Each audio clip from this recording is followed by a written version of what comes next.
We've been talking up to this point about philosophy and literature, or philosophical ideas about literature. Let's move on now to philosophy in literature. Let me say what I mean by that. First of all, there have been some famous philosophers, or thinkers very like philosophers, like Voltaire, who've also been major novelists. I mean, not only Voltaire, but Rousseau, in our own time, Jean-Paul Sartre.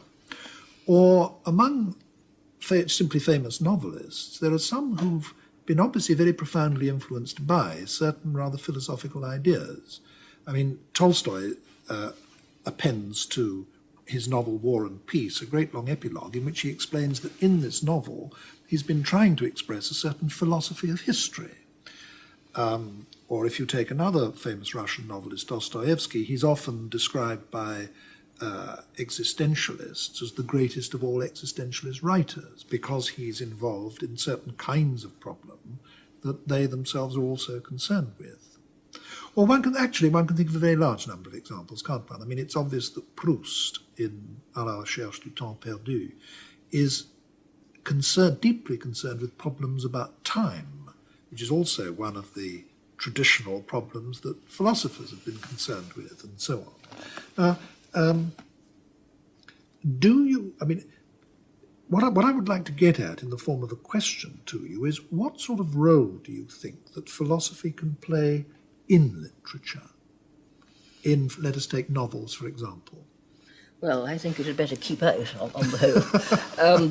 I think that people say these things about writers like Tolstoy and Dostoevsky in order to have something interesting to say about them, as it were. I mean, obviously, writers are influenced by the climate of ideas of their time, and they're likely to be educated people who know a little bit about philosophical change and so forth. But the amount of philosophy they succeed in expressing in the book is very small, really. I think as soon as philosophy gets into a novel, work of literature, it ceases to be philosophy. It becomes something else. It becomes a plaything of the writer, and quite rightly. I mean, a pure novel of ideas. I mean, I don't know that it's very likely that it will. The harder the writer works to present his ideas, the less good his work of art is likely to become. I think it's a very dangerous activity. I think that, again, you see the great 19th century writers get away with quite a lot of idea play in their writings, but if you look at it, you couldn't possibly regard it as philosophy. It's idea play. Well, I wonder if I agree with you. I mean, you say that people say this kind of thing about philosophers in order to have something interesting to say. Well, no doubt there is a lot of pseudo-talk about novels of this kind. But I did mention, for example, that Tolstoy himself says in War and Peace that this is one of the things he's trying to do.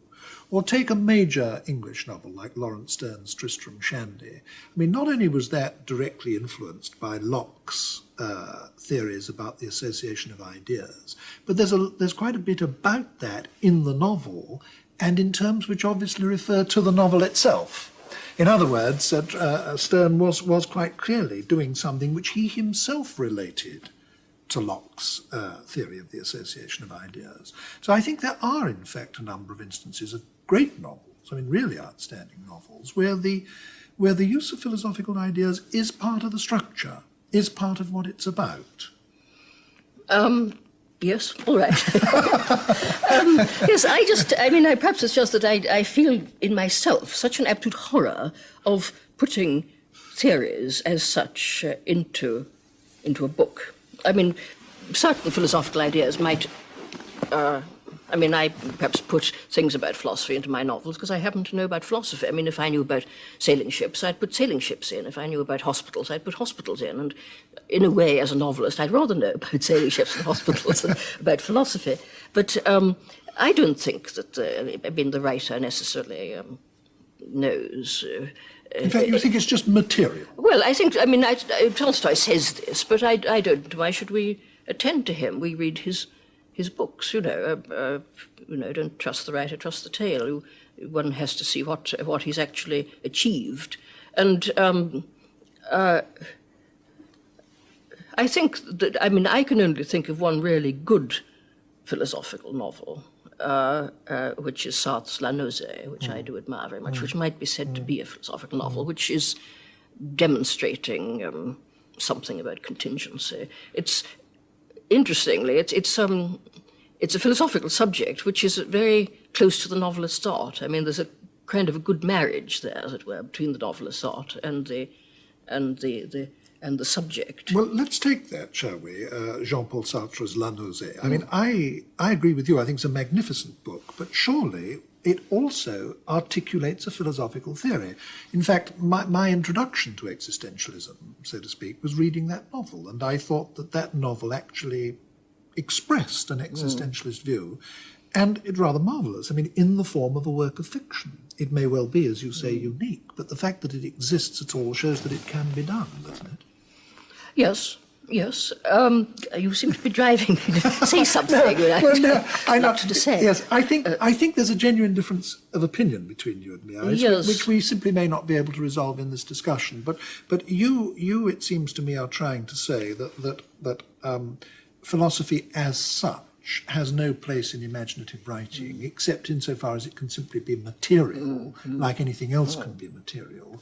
Whereas I think I want to say that there are really a number of exceptions to this, and that some major novels do make use of philosophical ideas, not just as material in that sense, but in ways which inform the book. Yes, I mean, this is perhaps just a matter of degree. Obviously, there are things to do with the ideas current at the time, climative ideas and so on, which give a certain flavour to novels written at a certain time, and incidentally, which make it possible to write in one way at one time and impossible to write in that way at another time. But I think, once speaking rather loosely, I think existentialism may be something of a special case here, because it is a rather literary philosophy. It emphasises all sorts of things to do with the human predicament. And Sartre's marvellous philosophical work, L'être et le néant, is sort of full of pictures and conversations, as it were. It's true of Hegel, too, actually, that there's an awful lot of amusement and literary stuff, as it were, in both Hegel and in Sartre. And this is interesting. This has something to do with the rather dramatic form of the thought in the philosophy itself, that there's some kind of drama which can be exhibited. There's some kind of feeling about the world which belongs both to the philosophy and to the novel. But one can see that it's not easy from looking at other works by Sartre and by Simone de Beauvoir, where as soon as the existentialist voice comes in, the work of art is rigidified. Yes, I think it was just a lucky chance that he managed to pull it off in La Nausée. Yes. Well, I think given what you've now just said, I think perhaps we're not so far apart as I thought.